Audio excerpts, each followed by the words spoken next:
నమస్తే, welcome to Sakshi education. This is Ram. UPSC 2026 సంబంధించినటువంటి prelims మరో 6 నెలల్లో జరగబోతుంది. ఈ ప్రిలిమ్స్ క్లియర్ చేయాలంటే ఏ సబ్జెక్టుల మీద ఫోకస్ చేయాలి, మరీ ముఖ్యంగా మనకు సమకాలీన అంశాలు అంటే కరెంట్ అఫైర్స్ ఏ విధంగా చదవాలి, అదేవిధంగా ముఖ్యమైన సబ్జెక్ట్ అయినటువంటి పాలిటీ, దాంతోపాటుగా సైన్స్ అండ్ టెక్నాలజీ ఈ సబ్జెక్టుల మీద ఎలాంటి ఫోకస్ చేయాలి, వాటితో పాటుగా CSAT పేపర్ను ఏ విధంగా క్లియర్ చేయాలి అనే అంశాల గురించి మనతో మాట్లాడడానికి ప్రముఖ పోటీ పరీక్షల నిపుణులు, Indian polity subject faculty Santosh గారు, వారితో పాటు science and technology senior faculty Lakshmaiah గారు మనతో ఉన్నారు. నమస్తే సార్. నమస్తే సార్. సార్, మనకు యూపీఎస్సీ 2026 సంబంధించినటువంటి ప్రిలిమినరీ ఎగ్జామ్స్ మనకు మే నెలలో 2026 మే నెలలో జరగబోతుంది.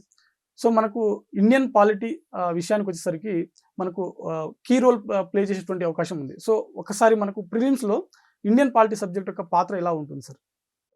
సార్, యూపీఎస్సీ ప్రిలిమ్స్లో మన కోర్ సబ్జెక్ట్స్ ఏవైతే ఉన్నాయో హిస్టరీ, అదేవిధంగా జాగ్రఫీ, పాలిటీ, ఎకానమీ, ఈ 4 సబ్జెక్ట్స్ బాగా డీల్ చేస్తే మ్యాక్సిమం స్కోర్ వాళ్ళు చేయగలరు. సో అందులో పాలిటీ ఏ రోల్ ప్లే చేస్తుందంటే లాస్ట్ 10 years పేపర్స్ తీసుకుంటే మనం పీవైక్యూస్, సో అందులో ఆల్మోస్ట్ 15 to 20 మార్క్స్ పాలిటీ నుంచే వస్తాయి.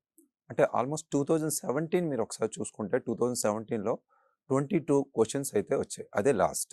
సో తర్వాత మనకి కొంచెం తగ్గాయి, అంటే 15 to 18, 18 to 20 ఈ రేంజ్లో ఉండడం జరిగింది. సో ప్రీవియస్ ఇయర్ అంటే 2025లో మనకు ఆల్మోస్ట్ 11 క్వశ్చన్స్ మాత్రమే అడిగారు. అంటే ఓన్లీ స్టాటిక్ పాలిటీలో 11 క్వశ్చన్స్ అయితే అడిగారు. బట్ కరెంట్ అఫైర్స్ నుంచి టోటల్గా చూస్తే 22 క్వశ్చన్స్ అయితే కరెంట్ అఫైర్స్ నుంచి వచ్చాయి. బట్ ఆ కరెంట్ అఫైర్స్లో మళ్ళీ పాలిటీ తీసుకుంటే ఒక 6 క్వశ్చన్స్ ఉన్నాయి. అంటే ఇక్కడ పాలిటీలో 17 క్వశ్చన్స్ టోటల్గా కవర్ అయ్యాయి. సో ఇది మనం ఫోకస్ చేయాలి. అంటే ఇక్కడ మనం పాలిటీకి సంబంధించి ఆల్మోస్ట్ 18 to 20 క్వశ్చన్స్ అయితే confirm. So base element core సబ్జెక్ట్స్లో పాలిటీ, హిస్టరీ, అదేవిధంగా జాగ్రఫీ, ఎకానమీ, ఈ 4 సబ్జెక్ట్స్ జాగ్రత్తగా డీల్ చేయగలిగితే ప్రిలిమ్స్ ఈజీగా కవర్ చేయగలరు. సార్, మన పాలిటీ విషయానికి వచ్చేసరికి కరెంట్ అఫైర్స్ని ఏ విధంగా లింకప్ చేసుకోవాలి సార్ అసలు? Yes sir. ఇప్పుడు పాలిటీ స్టార్ట్ చేసేటప్పుడు వాళ్ళు జనరల్గా ఫౌండేషన్ కోసం ఎన్సీఆర్టీ చాలా ఫౌండేషన్, అంటే ఫస్ట్ నుంచి ఫౌండేషన్ కావాలంటే 6th నుంచి 12th వరకు చదవమని చెప్తాం. బట్ ఓకే, మాకు స్కూల్ లెవెల్లో కొంత ఫౌండేషన్ ఉంది, బేసిక్స్ తెలుసు అంటే 9th నుంచి 12th క్లాస్ వరకు చదివితే సరిపోతుంది. సో తర్వాత మనం మెయిన్ చేయాల్సింది లక్ష్మీకాంత్ బుక్ ఒకటి, అది మనకి ప్రిలిమినరీ రిలేటెడ్గా బేసిక్గా మనకి ఒక కంప్లీట్ బుక్ అది. సో అది ఒకటి చదువుతాం, అంటే ఎన్సీఆర్టీస్ ప్లస్ లక్ష్మీకాంత్ చదివిన తర్వాత మన క్లాస్ నోట్స్ ఏదైతే ఉందో దాని మీద ఫోకస్ చేయాలి. సో ఈ 3 పక్కన పెడితే న్యూస్ పేపర్. సో పాలిటీ అనేది స్టాటిక్ ప్లస్ డైనమిక్గా తీసుకోవాలి. సో స్టాటిక్ ఎంత రోల్ ప్లే చేస్తుందో డైనమిక్ కూడా అంతే రోల్ ప్లే చేస్తుంది. అంటే స్టాటిక్లో చూసుకుంటే మనం నార్మల్గా కాన్సెప్ట్స్ అన్ని కాన్స్టిట్యూషన్ నుంచి అమెండ్మెంట్స్ టు కాన్స్టిట్యూషన్ వరకు, మన స్టేట్ లెజిస్లేచర్ కావచ్చు, పార్లమెంట్ కావచ్చు, జ్యుడిషియరీ కావచ్చు, ఇవన్నీ ఎలక్షన్ కమిషన్, ఇవన్నీ బేసిక్ కాన్సెప్ట్స్ ఎలా చదువుకుంటాము, వీటికి సంబంధించి అప్డేట్స్, అంటే న్యూస్ పేపర్లో డైలీ కరెంట్ అఫైర్స్ రిలేటెడ్గా సుప్రీంకోర్టు జడ్జిమెంట్స్ కావచ్చు, రీసెంట్ బిల్స్ కావచ్చు, లేదా అమెండ్మెంట్స్ కావచ్చు, అంటే మనకున్న ప్రీవియస్ లాస్ రిలేటెడ్గా అమెండ్మెంట్స్ కావచ్చు, వీటిని ఫోకస్ చేస్తూ మనం పాలిటీ డైలీ వైజ్ కవర్ చేయాల్సిన అవసరం అయితే ఉంది. సో దీని మీద ఫోకస్ చేస్తాం. అంటే పాలిటీ అనేది కంప్లీట్ స్టాటిక్ కాదు, హిస్టరీ లాగా స్టాటిక్ కాదు ఇక్కడ. సో కంప్లీట్గా మనం పాలిటీని స్టాటిక్ ప్లస్ డైనమిక్, అంటే మనం స్టాటిక్ పార్ట్స్ కవర్ చేయాలి, at the same time daily news paper based current affairs కూడా కవర్ చేయాల్సిన అవసరం అయితే ఉంది. సార్, మనకు ప్రీవియస్ ఎగ్జామ్స్ చూసుకున్నట్లయితే ఎక్కువగా మనకు ఏ టాపిక్స్ నుంచి క్వశ్చన్స్ కవర్ అవ్వడానికి ఛాన్స్ ఉంటుంది సార్? సో ఇప్పుడు యూపీఎస్సీ ప్యాటర్న్ను మనం అంచనా వేయడం చాలా కష్టంగా ఉందండి. అంటే అది హిస్టరీ తీసుకున్నా, పాలిటీ తీసుకున్నా, ఎందుకంటే ఎవ్రీ ఇయర్ ట్రెండ్ అనేది చేంజ్ చేస్తున్నారు. అంటే అదొక కాంపిటీషన్ అని చెప్పుకోవచ్చు. ఒక పక్క ఇన్స్టిట్యూషన్స్ బేస్డ్గా వాళ్ళకి అగెనిస్ట్గా ఇద్దామని అనుకోవచ్చు.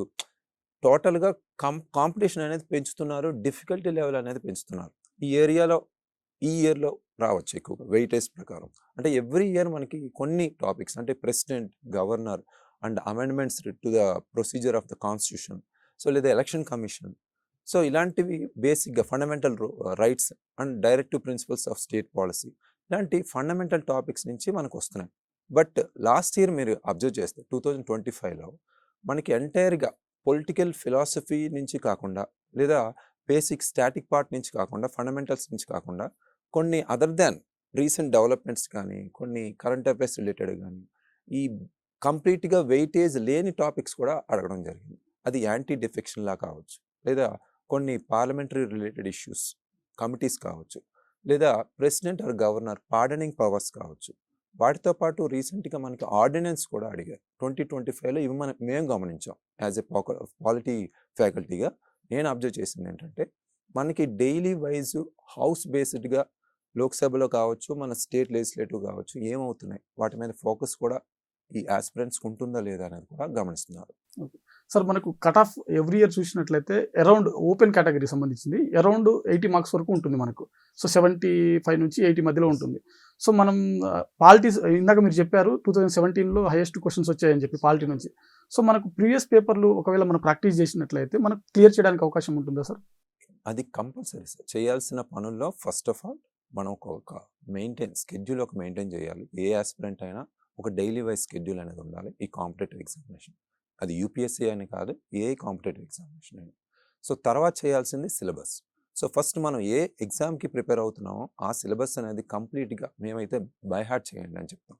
సో కంప్లీట్గా నిద్రలో లేపిన each topic and sub topics కూడా వాళ్ళకి తెలియాల్సిన అవసరం అయితే ఉంది. ఎందుకంటే ఇలాంటి సబ్ టాపిక్స్ న్యూస్ పేపర్స్లో వస్తుంటాయి. సో వాటికి రిలేటెడ్గా మనం రీసెంట్ డెవలప్మెంట్స్, కరెంట్ అఫైర్స్ రిలేటెడ్గా కనెక్ట్ చేసుకోవాలి.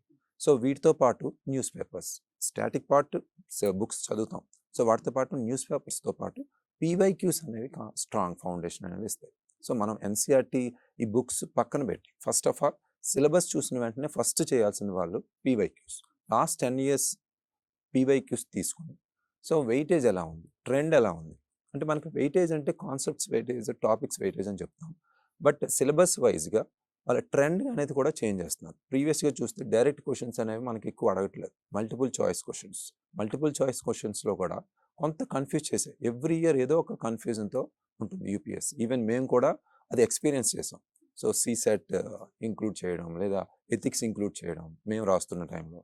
సో ఇలాంటి variations every year trend change అనేది ఉంటుంది. సో వాటికి తగ్గట్టు వీళ్ళు ప్రిపేర్ అయ్యి ఉండాల్సిన అవసరం అయితే ఉంది. సార్ మనకు మెయిన్స్ విషయానికి వచ్చేసరికి సేమ్ ప్రిలిమ్స్ చదివేటువంటి అభ్యర్థులు ఎవరైతే ఉంటారో సో మెయిన్స్ని దృష్టిలో పెట్టుకుని ఏ విధంగా చదివితే బాగుంటుంది sir polity subject? Sir actually ఇక్కడ మనం చాలామంది ఆస్పిరెంట్స్ చేసే మిస్టేక్ ఏంటంటే, సో ఎగ్జామినేషన్ని ఒక ప్రిలిమ్స్ అని, మెయిన్స్ అని, ఇంటర్వ్యూ అని చూస్తారు, డివైడ్ చేసి చూస్తారు. సో ఇది ఒక కంప్లీట్గా జాబ్ ఓరియంటెడ్గా మనకి కంప్లీట్గా ఇదంతా కోర్ అనేది మనం చూసుకోవాలి. అంటే ఒక సబ్జెక్ట్ చదివినప్పుడు, ఒక టాపిక్ చదివినప్పుడు ఎంటైర్ 360 degrees యాంగిల్లో మనం చదవాల్సిన అవసరం అయితే ఉంది. అది ప్రిలిమ్స్ అయినా, మెయిన్స్ అయినా, ఇంటర్వ్యూ అయినా. ఫర్ ఎగ్జాంపుల్ మీకు హ్యాపీనెస్ ఇండెక్స్ అని మనం కరెంట్ అఫైర్లో చదువుతుంటాం. ఎవ్రీ ఇయర్ మనకి ఏ కంట్రీస్ హ్యాపీనెస్ ఇండెక్స్లో బెటర్గా ఉన్నాయని. సో మన ఇండియా ఆల్మోస్ట్ యావరేజ్ పొజిషన్లోనే ఉంది. సో హ్యాపీనెస్ ఇండెక్స్లో ఎక్కువగా ఫిన్లాండ్ కంట్రీ అనేది టాప్ మోస్ట్లో ఉంటుంది.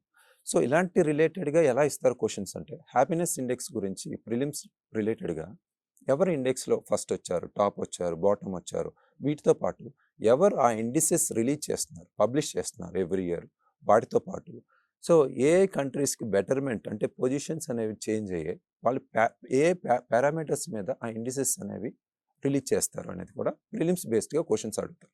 బట్ మెయిన్స్ పాయింట్ ఆఫ్ వ్యూలో మనం ఏ విధంగా ఫోకస్ చేయాలంటే, ఏ ఇష్యూనైనా, నేను not only polity, A issue అయినా, వరల్డ్లో జరిగే ఏ సిచ్యువేషన్ అయినా, ఏ ఇన్సిడెంట్ అయినా ఇండియాకి కనెక్టివిటీ చేసుకోవాలి. సో ఇండియా ఫోకస్గా ఇండియాకి ప్లస్ ఏంటి, మైనస్ ఏంటి, ఛాలెంజెస్ ఏంటి, what are the ways we have to do, suggestions ఏంటి, వే ఫార్వర్డ్ ఏం చేయాలి. సో ఇవన్నీ మనం ఫోకస్ చేయాలి. మెయిన్స్లో ఎస్పెషల్లీ ఫోకస్ చేయాల్సింది ఇండియా ఫోకస్. సో తర్వాత ఇంటర్వ్యూ బేస్లో చూసుకున్నాం, మీకు ఫిన్లాండే ఎందుకు వస్తుంది, లాస్ట్ కాన్సిక్యూటివ్ 5 years చూసుకుంటే హ్యాపీనెస్ ఇండెక్స్లో ఫిన్లాండ్ ఒక్కటే ఎందుకు వచ్చింది అనేది కూడా క్వశ్చన్స్ అడుగుతారు. సో ఈ వేలో ఒక టాపిక్ని మనం ప్రిలిమినరీ, మెయిన్స్, ఇంటర్వ్యూ ఈ 3 యాంగిల్స్లోనే చదవాల్సిన అవసరం అవుతుంది. అది ఇంటర్వ్యూ బేస్డ్ క్వశ్చన్. సో ఇది నార్మల్గా మన క్లాసులో చెప్పం. సో మనం అబ్జర్వేషన్ అనేది ఇంప్రూవ్ చేసుకోవాలి ఎవ్రీ ఇయర్. సో మనం ఈ వేలో అండర్స్టాండ్ ఉంటే కంపల్సరీ ఈ ఎగ్జామ్ క్రాక్ చేయగలం. సో ఇక ఇంటర్వ్యూ బేస్లో ఫిన్లాండ్ అనేది ఎక్కువగా హెల్త్ అండ్ ఎడ్యుకేషన్ మీద ఫోకస్ చేసింది. అదర్ దాన్ యుఎస్ఏ లాంటి developed countries focus on research, defence. So ఇలాంటి మీద ఎక్కువ, ఈవెన్ ఇండియా కూడా ఎక్కువగా ఖర్చు పెడుతున్నారు. సో అందుకే హ్యాపీనెస్ ఇండెక్స్లో మనం బ్యాక్ పొజిషన్లో ఉన్నాం compare to Finland or Sweden లాంటి స్కాండినేవియన్ కంట్రీస్ కన్నా. సో అక్కడ డెవలప్మెంట్ అంటే ఏంటి? Health, education, employment, livelihoods. So వాటి మీద ఫోకస్ చేశారు కాబట్టి వాళ్ళ హ్యాపీనెస్ ఇండెక్స్లో ఇంప్రూవ్మెంట్ ఉంది. సో ఈ డిఫరెన్సెస్ అనేవి వాళ్ళు ఎలా తెలుసుకోవాలంటే ప్రిలిమినరీ, మెయిన్స్, ఇంటర్వ్యూ అనే ఫోకస్ లేకుండా ప్రతి టాపిక్ని 360 డిగ్రీస్లో ప్రిపేర్ అవ్వాల్సింది. సార్ మనకు ప్రిలిమ్స్ అయిపోయిన తర్వాత మెయిన్స్లో మనం ఎక్కువ మార్కులు పొందాలంటే పాలిటీలో సో విద్యార్థులు అవలంబించాల్సినటువంటి విధానం ఏంటి సార్? సో నేను ముందుగానే చెప్పినట్టు మనం కోచింగ్ ఇచ్చేటప్పుడే ప్రిలిమినరీ ప్లస్ మెయిన్స్ విధానంలోనే ఇస్తాం. సో కోచింగ్ ఇచ్చేటప్పుడు సో వాళ్ళు ప్రిపరేషన్లో భాగంగా ఎన్సీఆర్టీ ఫౌండేషన్ తర్వాత సో స్టాటిక్ బుక్స్ చదువుకుంటూ క్లాస్ నోట్స్ ప్రిపేర్ అవుతూ డైలీ మెయిన్స్ ఆన్సర్ కంపల్సరీ ఒకటైనా వాళ్ళు రాయాల్సిన అవసరం అవుతుంది. అది బేసిక్స్ నుంచి కావచ్చు, రీసెంట్ ఈరోజు న్యూస్ పేపర్ నుంచి కావచ్చు. సో ఒక ఆన్సర్ 10 మార్క్స్ ఆన్సర్ 2 పేజెస్ వాళ్ళు రాయాల్సిన అవసరం అయితే ఉంది. సో ఇది అందరూ చేయరు. సో వాళ్ళు స్కెడ్యూల్ ప్రిపేర్ చేసుకుంటారు, రెగ్యులర్గా ప్రిపేర్ అవుదాం అనుకుంటారు. సో ఎగ్జామ్ 1 మంత్ 2 మంత్స్ ముందు కూడా చాలామంది ఆగిపోతారు.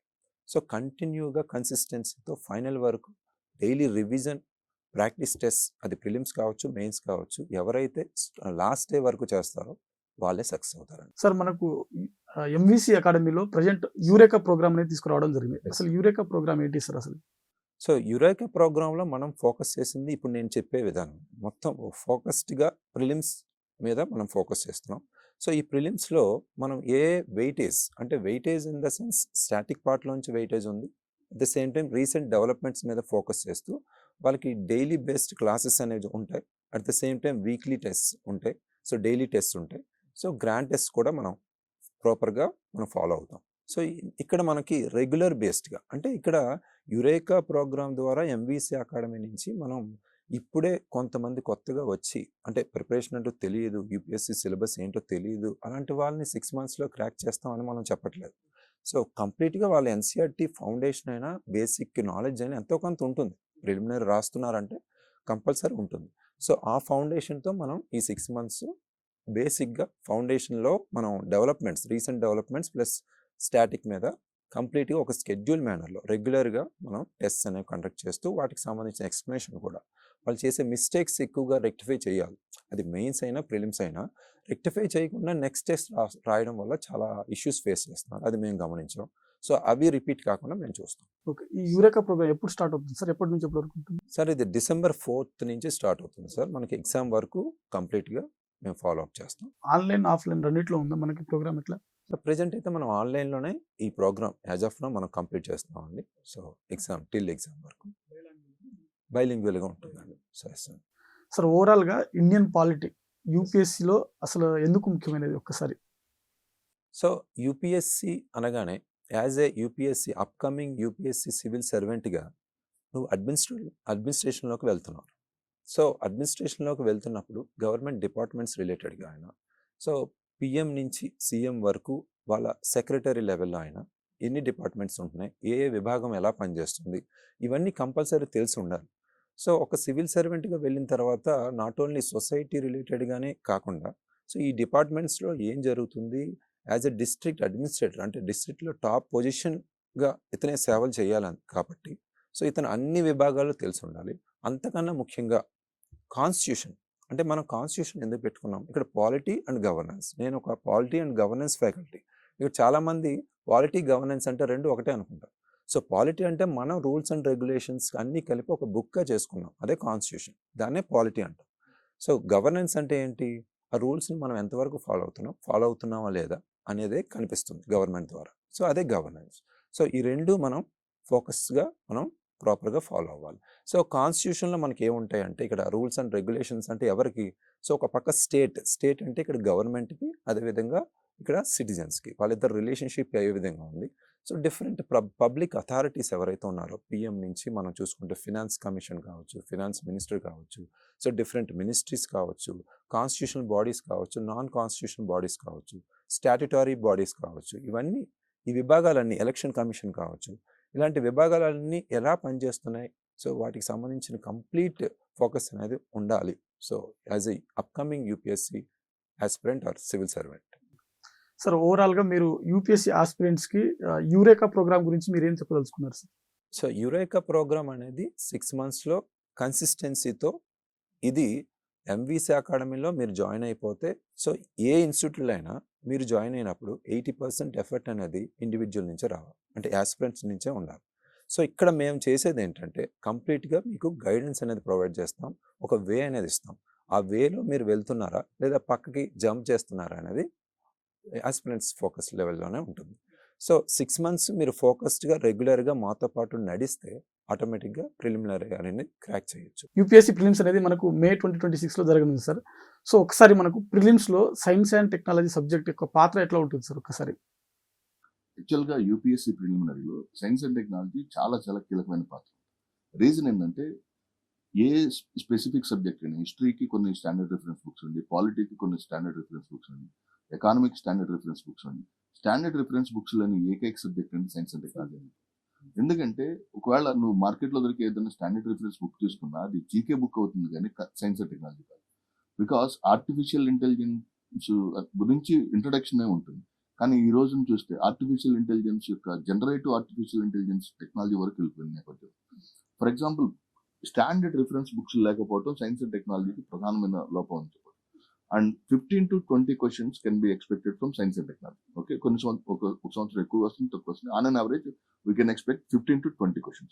అంటే ఓన్లీ న్యూస్ పేపర్ మాత్రమే చదివితే సైన్స్ అండ్ టెక్నాలజీలో ఆన్సర్ క్వశ్చన్స్ వస్తాయి, లేకపోతే ఏదో సర్టన్ బుక్ రిఫరెన్స్ బుక్ చేసుకుంటే సైన్స్ అండ్ టెక్నాలజీ అని కాకుండా సైన్స్ అండ్ టెక్నాలజీ మీద ఒక ప్యాషన్ తోటి చదువుకోవాలి. ఫర్ ఎగ్జాంపుల్ ఏదైనా ఒక పర్టికులర్ టాపిక్ తీసుకుంటే దాంట్లో టెక్నాలజీ ఏముంటుందండి. ఫర్ ఎగ్జాంపుల్ 15-20 మార్క్స్ ఏదైతే ఉందో అది చాలా చాలా ఇంపార్టెంట్ ఫ్యాక్టర్ కాబట్టి ప్రతి ఒక్కటి so day to day life లో మీరు సిలబస్ లో కూడా చూడండి, ప్రతి ఒక్క టాపిక్ కి హిస్టరీకి ఏన్షియంట్, మీడివల్, మోడర్న్ ఉంటుంది, పాలిటీకి డిస్క్రిప్టివ్ సిలబస్ అంతా ఉంటుంది. కానీ science and technology there is no specific syllabus. మీరు సిలబస్ లో అంటే అంటే అభ్యర్థి తన చుట్టుపక్కల జరిగే అంశాల పట్ల అవగాహన కలిగి ఉండటమే science and technology. For example mobile phone వాడుతున్నాడు, మొబైల్ ఫోన్ లో పిక్సెల్ గురించి విని ఉంటాడు, మెగా పిక్సెల్ గురించి, వాటి గురించి తెలుసుకోవాలి. Okay, so taken for granted గా సో అది అలాగే ఉంటుందని అనుకోకూడదు. సో ఫర్ ఎగ్జాంపుల్ టెలివిజన్ చూస్తున్నాడు, ఎల్ఈడి అంటే ఏంది, ఓఎల్ఈడి అంటే ఏంది, క్యూఎల్ఈడి అంటే ఏంది. For example QR code scan చేస్తున్నారు, క్యూఆర్ కోడ్ అంటే ఏంది. 5G నువ్వు పైన మొబైల్ కి టాప్ రైట్ సైడ్ లో ఎల్టీఈ కనపడుతుంటుంది, వివో ఎల్టీఈ కనపడుతుంది. నేను ఇప్పుడు ఇవి చెప్పినవన్నీ ప్రీవియస్ క్వశ్చన్స్, అంటే అక్కడ సిలబస్ లో ఎక్కడ ప్రస్తావించలేదు ఇవి ఇలా ఉంటాయి. అభ్యర్థి తన చుట్టుపక్కల జరిగే అంశాల పట్ల అవగాహన కలిగి ఉండటమే సైన్స్ అండ్ టెక్నాలజీ యొక్క basic common sense. So only పుస్తకాలు చదివి లేకపోతే స్టాండర్డ్ రిఫరెన్స్ బుక్స్ చదవటం వల్ల మాత్రం సైన్స్ అండ్ టెక్నాలజీ క్లియర్ చేయడం సాధ్యం కాదు. హిందూ పేపర్లో వచ్చేటువంటి ఆర్టికల్స్ చదువుతూ నీకు చుట్టుపక్కల జరిగేటువంటి అంశాల పట్ల అవగాహన కలిగి ఉండటం చాలా చాలా ఇంపార్టెంట్ అనమాట. ఫర్ ఎగ్జాంపుల్ మీరు ఎప్పుడన్నా ఒక ఎలక్ట్రానిక్ షాప్ అడ్వర్టైజ్మెంట్ వచ్చింది అనుకోండి, దాంట్లో టెలివిజన్, ఓకే, దాంట్లో డిఫరెంట్ టైప్స్ ఆఫ్ టెలివిజన్స్ ఉంటాయి, ఏసీ ఉంటుంది.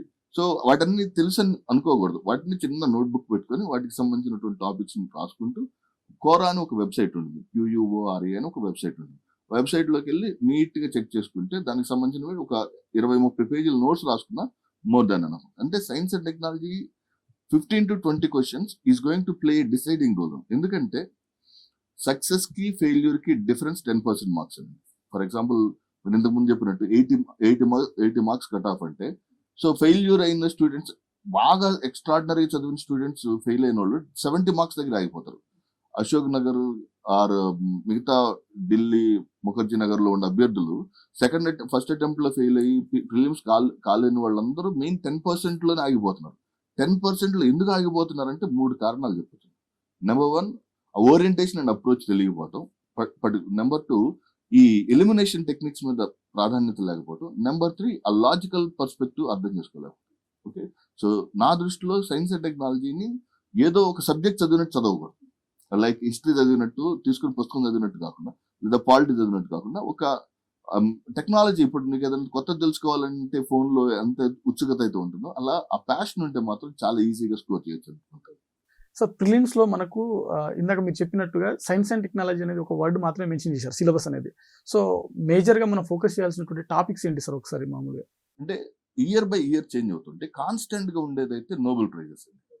నోబెల్ ప్రైజెస్ కంపల్సరీగా, అంటే నోబెల్ ప్రైజెస్ ని జనరల్ గా ఎలా చదువుతాము, ఏ సంవత్సరం ఏ ఫీల్డ్ లో ఎవరికి నోబెల్ ప్రైజ్ వచ్చింది, వాళ్ళు ఏ దేశానికి చెందిన వాళ్ళు అనేది.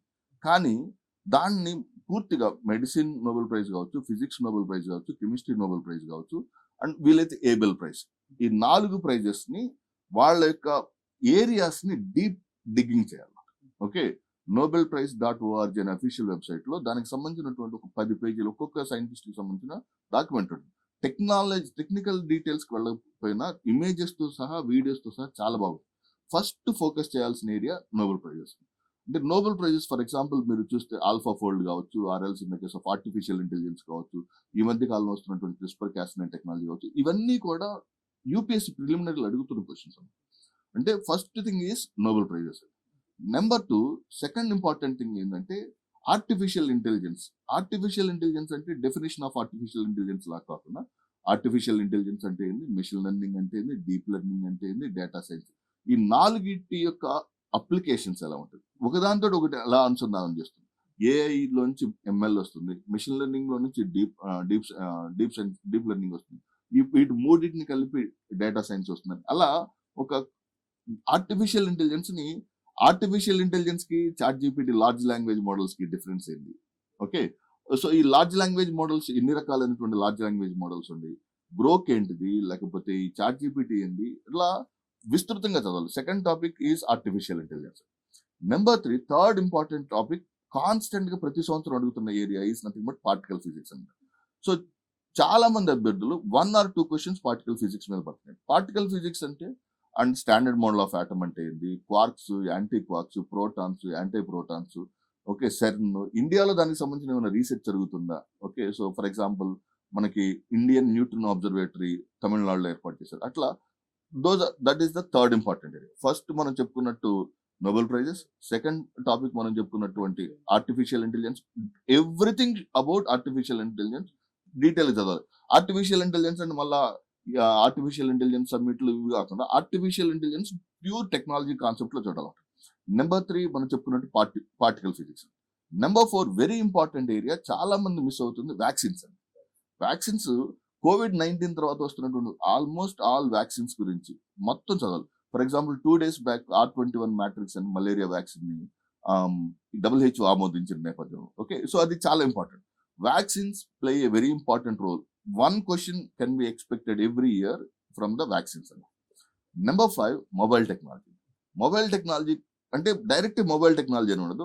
RFID మీద అడగొచ్చు, లేకపోతే QR కోడ్ మీద అడగొచ్చు. మనం ఇంతకుముందు చెప్పుకున్నట్టు దీని యొక్క మొబైల్ స్క్రీన్లు ఉంటాయి చూసారా, LED screens, OLED screens, QLED screens, digital screens అది. And 6th one is nothing but quantum technology. Okay, 100 years అయినప్పటికీ ఆవిష్కరించి ఇప్పటివరకు మనిషికి అర్థం కాని ఏకైక టెక్నాలజీ ఏదైనా ఉందంటే క్వాంటమ్ టెక్నాలజీ. సో ఆ క్వాంటమ్ టెక్నాలజీ మీద క్వశ్చన్స్ చాలా ఇంపార్టెంట్. అంటే మనకి ఈ ఏరియాస్ అన్ని ఎలా పిక్ చేస్తాము, రీసెంట్ గా ఒక 4 సంవత్సరాల నోబెల్ ప్రైజెస్ ఏ ఏరియాస్ లో ఎక్కువైతే వస్తున్నాయో వాటి మీద నుంచి క్వశ్చన్స్ వస్తాయి. ఏదో క్వాంటమ్ టెక్నాలజీ మీద నోబెల్ ప్రైజెస్, ఆర్టిఫిషియల్ ఇంటెలిజెన్స్ మీద నోబెల్ ప్రైజెస్, క్రిస్పర్ మీద, వ్యాక్సిన్స్ మీద. సో ఈ ఏరియాస్ మనం కనుక ప్రాపర్ గా ప్రిడిక్ట్ చేస్తే డెఫినెట్ గా ఉంది quantum technology is the most focus area. కాకపోతే quantum computers, quantum chips, quantum data, so all those areas. And last one is nothing but ఈ మెడిసిన్స్ కి సంబంధించి. మెడిసిన్ అంటే హెల్త్ రిలేటెడ్, కేంద్ర ప్రభుత్వం ఏర్పాటు చేసిన వివిధ రకాలైన స్కీమ్స్ లైక్ టీబీ కావచ్చు, టీబీ ముక్త భారత్ కావచ్చు, these are all the important areas. కేంద్ర ప్రభుత్వం వైద్య ఆరోగ్యానికి కేటాయించినటువంటి పథకాలు, దానికోసం ఏర్పాటు చేసిన schemes are the most expected topic అన్నమాట. సో పర్టికులర్లీ ఈ ఏరియాస్ కనుక అభ్యర్థి ఫోకస్ చేస్తే మాక్సిమం ఆ 20 క్వశ్చన్స్ లో 10 to 11 క్వశ్చన్స్ ఈజీగా అటెంప్ట్ చేయొచ్చు. అంటే ఏరియా స్పెసిఫిక్ గా కాకుండా, అంటే క్వశ్చన్ స్పెసిఫిక్ గా కాకుండా ఏరియా స్పెసిఫిక్ గా ఐడెంటిఫై చేసుకుంటే that is very important. So మిగిలిన టాపిక్స్, మిగిలిన సబ్జెక్ట్స్, ప్రీవియస్ క్వశ్చన్స్ ఆధారంగా మనం ఏరియాస్ తీసుకోగలం. కానీ సైన్స్ అండ్ టెక్నాలజీని ప్రతి సంవత్సరం మారుతూ ఉంటుంది. ఓకే, సో ఫ్యాషన్ ఎలాగైతే ప్రతి సంవత్సరం మారుతూ ఉంటుందో అట్లాగే science and technology every area. అందుకనే బుక్స్ సైన్స్ అండ్ టెక్నాలజీ కోసం 300-400 రూపాయలు పెట్టి బుక్ కొనటం కన్నా కూడా నీ చేతుల్లో ఒక చిన్న 200 పేజీల వైట్ నోట్బుక్ పెట్టుకొని ఈ నేను చెప్పినటువంటి ఏరియాస్ ని కొంచెం డీప్ డిగ్గింగ్ చేసుకుంటూ నోట్స్ రాసుకుని, ఓకే, సో పర్సనల్ గా నోట్స్ రాసుకుని మొత్తం మీద ఒక 50-60 పేజీల కన్నా నోట్స్ రాదు. ఓకే, సో డెఫినెట్ గా that can be very important for your examination. For example ఇప్పుడు శబరిమల అయ్యప్ప స్వాములు వెళ్తున్నారు. ఈ శబరిమల అయ్యప్ప స్వాములకి బ్రెయిన్ ఈటింగ్ అమీబా అని ఒక భయాందోళన క్రియేట్ చేస్తున్నారు. యాక్చువల్గా బ్రెయిన్ ఈటింగ్ అమీబా అనేది క్లోరినేటెడ్ వాటర్లో అసలు ఉండదు అనమాట. ఇప్పుడు స్విమ్మింగ్ పూల్స్ లో క్లోరినేటెడ్ వాటర్ వాడతారు. ఎక్కడైతే క్లోరినేటెడ్ వాటర్ వాడతారో అక్కడ బ్రెయిన్ ఈటింగ్ అమీబా ఉండదు.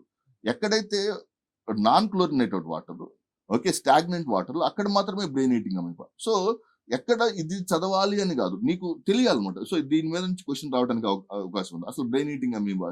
సో అభ్యర్థి ఒక అంశాన్ని తన ఎగ్జామినర్ పాయింట్ ఆఫ్ వ్యూలో అబ్జర్వ్ చేయడమే science and technology advantage. So sir, మనకు సైన్స్ అండ్ టెక్నాలజీ సబ్జెక్ట్ వచ్చేసరికి మనం కరెంట్ అఫైర్స్ని లింకప్ చేసి చదువుకుంటామని చెప్పి మీరు అంటున్నారు. సో ఎన్ని మంత్స్ నుంచి మనం కవర్ చేయాల్సి ఉంటుంది సార్?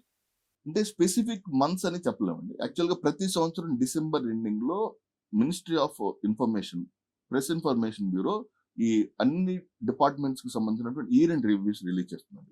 సో ఒక 6 మినిస్ట్రీస్ కనుక పిక్ చేసుకొని కరెంట్ టాపిక్స్ ఐడెంటిఫై చేసుకుంటే డెఫినెట్ గా అది ఒక 40 to 50 pages information can be definitely useful for the aspirants. Second important thing ఏంటంటే చూసే కోణం కూడా మారాలి. ఫర్ ఎగ్జాంపుల్ మ్యాగజైన్ చదవటం మాత్రమే కాదు, మ్యాగజైన్ లోపల ఉన్నటువంటి ఆ కాంటెంట్ ఎక్స్ట్రాక్ట్ చేసుకోవాలి.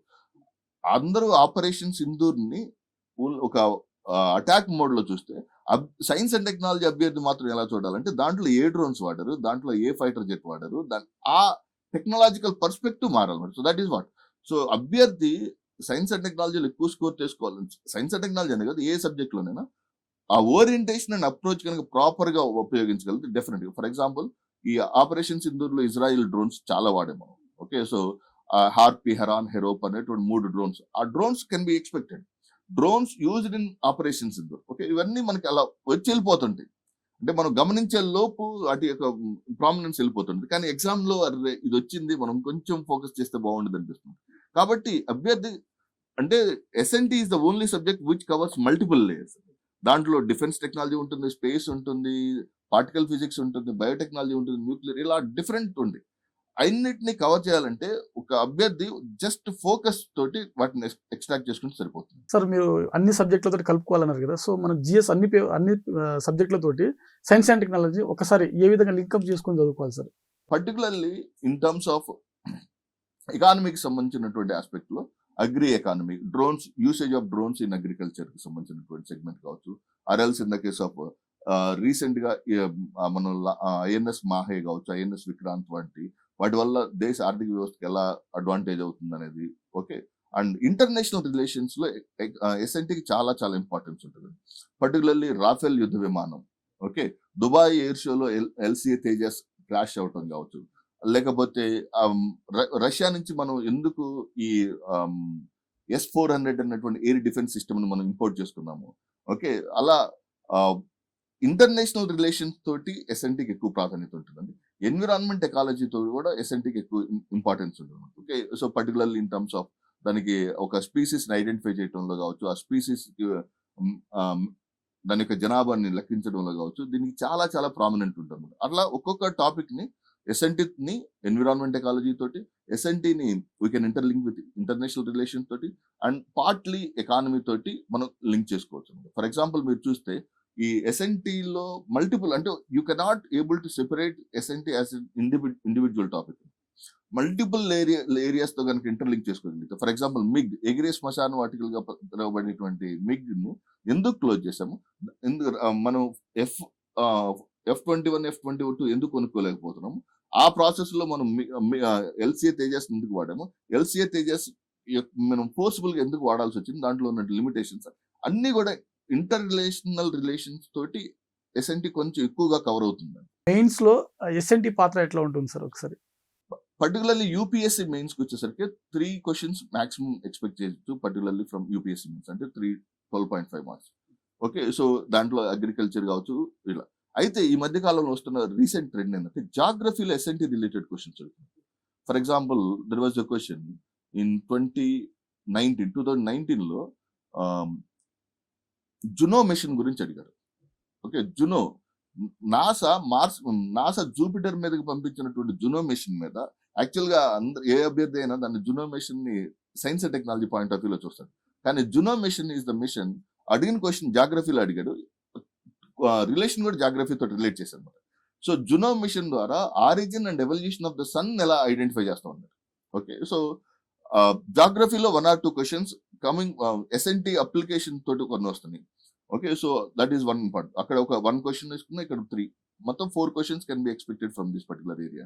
అంటే సెక్యూరిటీ, ఇంటర్నల్ సెక్యూరిటీ దాంట్లో సెక్యూరిటీ పాయింట్ ఆఫ్ వ్యూలో SNT background, SNT knowledge will be definitely useful to write good answers. మనకు ఓవరాల్ గా సైన్స్ అండ్ టెక్నాలజీ వల్ల మనకు ఎక్కువ మార్కులు పొందాలంటే అభ్యర్థి ఏ విధంగా స్టార్ట్ చేస్తే బాగుంటుంది సార్? ఎస్ఎన్టీకి సంబంధించినటువంటి కాన్సెప్ట్ లో first thing is basic knowledge కొంత ఉండాలండి. ఓన్లీ కరెంట్ మాత్రమే చదివితే అభ్యర్థికి బేసిక్స్ మిస్ అవుతుంది. కొన్ని 2 to 3 క్వశ్చన్స్ బేసిక్స్ మీద అడుగుతున్నాడు, బయాలజీ బేసిక్స్ మీద. ఫర్ ఎగ్జాంపుల్ విటమిన్స్ మీద కావచ్చు, హార్మోన్స్ మీద కావచ్చు, డిసీజెస్ మీద కావచ్చు, క్రిస్పర్ క్యాసిన్ టెక్నాలజీ మీద కావచ్చు. అంటే basics 9th 10th biology books చదువుకోవడం ఇంపార్టెంట్. సో ఎప్పుడైతే 9th 10th NCERT biology books చదువుతావు, స్టూడెంట్ కొంత అండర్స్టాండింగ్ వస్తుంది. దాని తర్వాత ఈ areas, first thing is Hindu paper is the must అండి. ఇప్పుడు ఏ కాంపిటేటివ్ ఎగ్జామ్ కి ఇవ్వనంత ప్రాధాన్యత, యూపీఎస్సీలో ఏ సబ్జెక్ట్ ఇవ్వనంత ప్రాధాన్యత హిందూ ఎస్ఎన్టీకి ఇచ్చింది. ప్రతిరోజు ఒక 1 డెడికేటెడ్ పేజ్ సైన్స్ పేజ్, ఒక పేజ్ వస్తుంది, ప్లస్ టెక్స్ట్ అండ్ కంటెక్స్ట్ అని 2 పేజీలు వస్తాయి.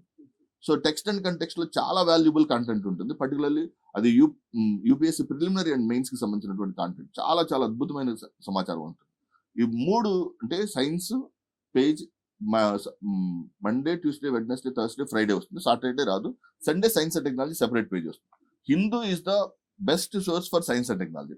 ఓకే, 1 year పాటు కనుక, లేదా 6 months, రానున్న 6 months కనుక హిందూలో ఉన్నటువంటి science page, text and context page అభ్యర్థి తరోగా ప్రిపేర్ అయితే ఒక ప్రాపర్ అండర్స్టాండింగ్ వస్తుంది. అండ్ దీంతో పాటుగా అభ్యర్థి ఒక అట్లీస్ట్ ఎలిమినేషన్ అయినా చేయగలుగుతారు. ఓవరాల్ గా మనకు ఎంవిసి అకాడమీలో ప్రస్తుతం తీసుకొచ్చినటువంటి కొత్తగా యూరేకా ప్రోగ్రామ్ ఏదైతే ఉందో, సో ఇందులో మీరు ఎలాంటి అంశాలను బోధించనున్నారు? సో మీ పాత్ర ఎట్లా ఉంటుంది సార్? ఎంబీసీ అకాడమీ టీం అంతా గురుకుల కల్చర్ నుంచి వచ్చిన వాళ్ళు అన్నమాట. అంటే రెసిడెన్షియల్ స్కూల్స్, అంటే ఏపీఆర్ఎస్, నవోదయ, ఈ ప్యాటర్న్. అందువల్ల మేము దీన్ని స్పెషల్ గా డిజైన్ చేసాం. అంటే అభ్యర్థి మార్నింగ్ క్లాస్ విని ఆఫ్టర్నూన్ టెస్ట్ రాయటం. సో ఏ రోజు క్లాస్ జరిగి ఆ క్లాస్ కు సంబంధించినటువంటి డౌట్స్ క్లారిఫై చేసి ఆ రోజే టెస్ట్ రాసి, తద్వారా అతనికి సంబంధించినటువంటి, ఒక రోజు ఇవాళ అతను పార్టికల్ ఫిజిక్స్ చదివాడు అనుకోండి, పార్టికల్ ఫిజిక్స్ మీద ఆ రోజు కంప్లీట్ కవరేజ్ వస్తుంది. ఆ రోజు డౌట్ క్లారిఫికేషన్ సెషన్ ఉంటుంది, ఆ రోజు టెస్ట్ ఉంటుంది, టెస్ట్ ఎక్స్ప్లెనేషన్ ఉంటుంది. సో దట్ ఈ need not to look for మళ్ళా ఎప్పుడన్నా ఎగ్జామ్ ముందు ఒక వారానికి రివిజన్ చేసుకోవడానికి తప్పిస్తే మళ్ళీ అతను దాన్ని మళ్ళీ తిరిగి సెకండ్ టైం చదవాల్సిన అవసరం లేకుండా ఏ రోజు ఆ రోజు కంప్లీట్ గా చేసేది. అంటే హ్యాండ్ హోల్డింగ్ అనమాట. టీచర్ నీ దగ్గరే ఉంటాడు. ఆ రోజు షెడ్యూల్ ఏదైతే ఉందో ఆ సబ్జెక్ట్ ని పూర్తి స్థాయిలో అందించే విధంగా దీంట్లో టాపిక్ ఎంబీసీ అకాడమీలో యూరోకా డిజైన్ చేయడం జరిగింది. సో మీరు ఇప్పటివరకు చాలా మంది స్టూడెంట్లను చూసి ఉంటారు సార్. సో మీరు సీనియర్ ఫ్యాకల్టీ. సో కామన్ గా అభ్యర్థులు చేసేటువంటి మిస్టేక్స్ ఏంటి సార్? అభ్యర్థి విజేతని, పరాజితని నేను నా కళ్ళతోటి చాలా మందిని చూసాను. అయితే సక్సెస్ఫుల్ అభ్యర్థిని చూసినప్పుడు ఉన్న హ్యాపీనెస్ కన్నా ఫెయిల్యూర్ ఆస్పిరెంట్ ని చూసినప్పుడు ఉండే బాధే చాలా ఎక్కువ ఉంటుంది. అయితే ఇక్కడ మెయిన్ గా నేను గమనించిన మెయిన్ డిసడ్వాంటేజ్ అంటే హైపర్ యాక్టివ్ స్టూడెంట్స్ చాలా ఎక్కువ ఫెయిల్ అవుతున్నారు. First thing. Second important thing నేను నోటీస్ చేసింది ఏంటంటే last 10% of the marks are very crucial for. Okay, ఆ 10% మార్క్స్ అంటే ఎక్కడో, ఫర్ ఎగ్జాంపుల్ ఒక ఈ సంవత్సరం 25లో అటెంప్ట్ ఇచ్చాడు, 26లో అటెంప్ట్ రావడానికి అతను ఏం చేస్తాడంటే లాస్ట్ టైం ఎక్స్ అనే మెటీరియల్ చదివాను కాబట్టి ఈసారి వై అనే మెటీరియల్ చదువుతాం. ఓకే, లేకపోతే లాస్ట్ టైం ఏ అనే ఇన్స్టిట్యూట్ లో జాయిన్ అయినా ఈసారి బి అనే ఇన్స్టిట్యూట్ లో జాయిన్ అవుతాం. అలా కాదు. లోపం మెటీరియల్ లో ఉండదు, లోపం ఇన్స్టిట్యూషన్ లో ఉండదు, లోపం మన ఆలోచన ధోరణిలో ఉండదు. అంటే క్వశ్చన్ చదివి అర్థం చేసుకొని దాన్ని ఆన్సర్ చేసే ప్రాసెసే unique for the successful aspirants. ఆ 10% మార్కులు లేదా 10% of the marks are very crucial for every aspirant. ఆ 10% ఆఫ్ ద మార్క్స్ అంటే అందరూ అదే హార్డ్ వర్క్ చేస్తారు, అందరూ అదే లక్ష్మీకాంత్ చదువుతారు, అందరూ అదే ఎకానమీ మెటీరియల్ చదువుతారు, అందరూ అదే క్లాసెస్ ఉంటారు. డిఫరెన్స్ ఎక్కడ వస్తుంది అంటే ఆ క్వశ్చన్ చదివి అర్థం చేసుకుని ఆన్సర్ చేసే ప్రాసెస్ డిఫరెన్స్. ఆ 10% మార్క్స్ కనుక కరెక్ట్ చేసుకుంటే మాక్సిమం, అంటే అందరూ అవుతారని చెప్పలేం కదా, కానీ 2-3 అటెంప్ట్లు ఆగిపోయిన వాళ్ళు బయటకు రావడానికి మాత్రం ఈ 10% మార్క్స్ దోహదం. సార్ ఓవరాల్ గా మీరు యూపీఎస్సీ ఆస్పిరెంట్స్ కి ఇచ్చేటువంటి సలహాలు కానీ సూచనలు కానీ ఒక్కసారి. Number 1, previous questions. ఓకే, ఉదయం నిద్ర లేవగానే నువ్వు మెటీరియల్ చూస్తావా, లేకపోతే ఫోన్ చూస్తావా, లేకపోతే ఆ రోజు క్లాస్కి వెళ్ళగలిగావా, లేకపోతే క్లాస్ వినగలిగావా లేదనేది కాకుండా ప్రతిరోజు ప్రతి అభ్యర్థి రోజుకు ఒక 20 ప్రీవియస్ క్వశ్చన్స్ కనుక సాల్వ్ చేసి లేదా 50 ప్రీవియస్ క్వశ్చన్స్ చేసి ఓకే అవి అయిపోయినాయి, ఒక 1000 ప్రీవియస్ క్వశ్చన్స్ బుక్ కొనుక్కున్నావు, అవి అయిపోయిన తర్వాత మళ్ళా సెకండ్ రివిజన్, ఇవాళ ఫస్ట్ రివిజన్ లో 50 చేసావు, సెకండ్ రివిజన్ లో 100 చేసుకుంటుంది. లాస్ట్ 6th month వచ్చేసరికి నీకు రోజుకి ఒక 100 క్వశ్చన్స్ కనుక రివిజన్, అదే క్వశ్చన్స్ మళ్ళీ కొత్త మళ్ళీ ఏం తీసుకోవద్దు, ఓకే 1000 క్వశ్చన్స్ తీసుకో, 50 చేయి, 20 రోజులు అయిపోతుంది, మళ్ళీ 1000 క్వశ్చన్స్ తీసుకో, 50 చేయి, అయిపోయిన తర్వాత మళ్ళీ సెకండ్ రివిజన్ లో అదే చేయి. అప్పుడు ఏమవుతుందంటే తెలియకుండానే ఎలిమినేషన్ టెక్నిక్ మీద ఫోకస్ వస్తుంది. So that is the very valuable suggestion I can give to any aspirant. ఒకటి ఆ 10% మార్క్స్ మీద ఫోకస్ చేయటం, నెంబర్ 2 రిపీటెడ్ గా ప్రీవియస్ క్వశ్చన్స్, ఓకే ఎంత ఎక్కువ సార్లు కనుక ప్రీవియస్ క్వశ్చన్స్ బోర్ కొట్టొచ్చు, ఆల్రెడీ తెలిసినట్టు అనిపించవచ్చు, నువ్వు 100% పెట్టినప్పుడే మళ్ళీ సెకండ్ టైం, అప్పుడేమవుతుందంటే ఎగ్జామినర్ యొక్క వొకాబులరీకి నువ్వు అలవాటు అవుతావు. సార్ మీరు ఒక్కసారి ఆస్పిరెంట్స్ ఎవరైతే ఉన్నారో వారికి మీరు ఇచ్చేటువంటి సలహాలు కానీ సూచనలు కానీ ఒక్కసారి సార్. సో ప్రిపరేషన్లో RRP అంటే రీడింగ్, రివిజన్, ప్రాక్టీస్, ఈ 3 ఫార్ములా అనేది వాళ్ళు ఫాలో అయితే ఈజీగా సక్సెస్ అవుతారండి. వాళ్ళ ప్రిపరేషన్లో మెయిన్ ఉండాల్సిన రెగ్యులారిటీ, కన్సిస్టెన్సీ అనేది కంపల్సరీ ఉండాలి. సో ఏ సబ్జెక్ట్కి అయినా వాళ్ళు పెట్టుకోవాల్సింది ఇదే. Okay sir, okay sir, thank you sir. So చూశారు కదా, MVC అకాడమీ ప్రస్తుతం తీసుకొచ్చినటువంటి యూరేకా ప్రోగ్రామ్ 6 months ఈ ప్రోగ్రామ్ ఏదైతే ఉందో UPSC ప్రిలిమ్స్ 2026 ప్రిపేర్ అవుతున్నటువంటి అభ్యర్థులు ఎవరైతే ఉంటారో వారి కోసం ప్రత్యేకంగా తీసుకొచ్చినటువంటి ఈ ప్రోగ్రాంలో సీనియర్ ఫ్యాకల్టీలు ఉన్నారు. మనం ఇంతసేపు వారితో చర్చించడం కూడా జరిగింది. సో ఈ ప్రోగ్రామ్ వల్ల మీరు ప్రిలిమ్స్ క్లియర్ చేయడమే కాకుండా ఏ విధంగా హై స్కోర్ మీరు పొందడానికి అవకాశం ఉంటుందనే విషయాల గురించి వారి మాటలు మనం తెలుసుకోవడం జరిగింది. సో ఈ MVC అకాడమీ తీసుకొచ్చినటువంటి ఈ యూరేకా ప్రోగ్రామ్ వల్ల మీరు సక్సెస్ అవ్వడానికి అవకాశం ఉంటుందని చెప్పి వారి మాటలు మనం తెలుసుకోవడం జరిగింది. So thank you all.